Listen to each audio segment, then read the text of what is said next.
According to the area member of County Assembly, who is also a businessman in soapstone carvings, Mr. Daniel Ombasa Opepo said the industry has counted over 6 million losses this year after international buyers held the orders and a number of tourists on transit to Serengeti and Nyanza region went down drastically after the outbreak of the pandemic. You might not believe it, since that time we have never received a single tourist.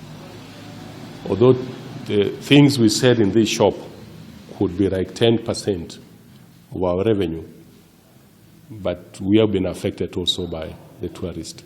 Ombasa also decried mass job cuts by the industry, which employs over 7,000 laborers and who are currently jobless, causing a spike in crime rate and social unrest, including suicide cases and domestic violence in the area. So if there is anything the government can avail to these small-scale traders, the carvers, the mamas who are doing the sanding, just to sustain their life.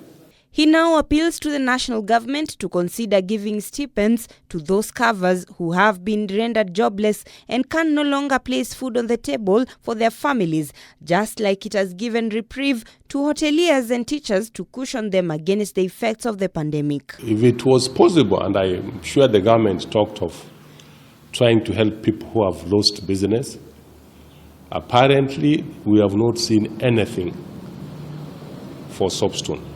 They assumed the hospitality industry, the hotels are the people who lost business. But there are these other industries which have been really affected here in the rural area. The MCA, who is also the chairman of the County Trade Committee, expressed fear that some businesses which closed for lack of customers might never open again, as many cannot even pay rent, let alone pay the workers. We have had about 40% of the staff members back.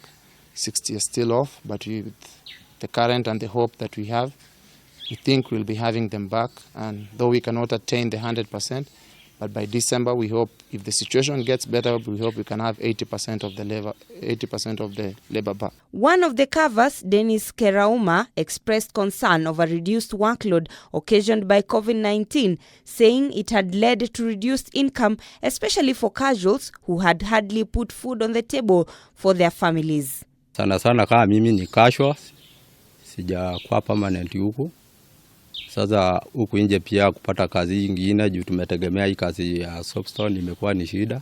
These are sentiments echoed by Riz Parabera, saying that they can no longer even pay fees for their children compared to before the pandemic. Sasa tangu corona ikuje imedoatere. Saa hii hata kulisha watoto imekuwa stress, hakuna kazi nyingine tutaweza pata. Sababu tulikuwa tumezoea hii kazi, ndio riziki yetu ya kila siku.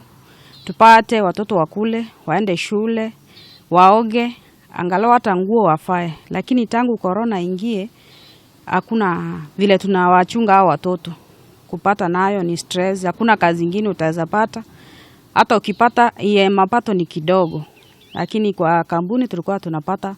Jacob Osoro, who on the other hand used to make over 15,000 shillings per month, said he can hardly make 2,000 after the work, which was closed during the economic shutdown, resumed a few weeks ago. Vile tunaendelea na hii kazi, serikali bado hatujaona ikitusaidia, maybe kama tupate hata cooperatives, tuweze kupata nini, hata mahali watu wanaajiliwa. Robi Omondi, K24 Newscut.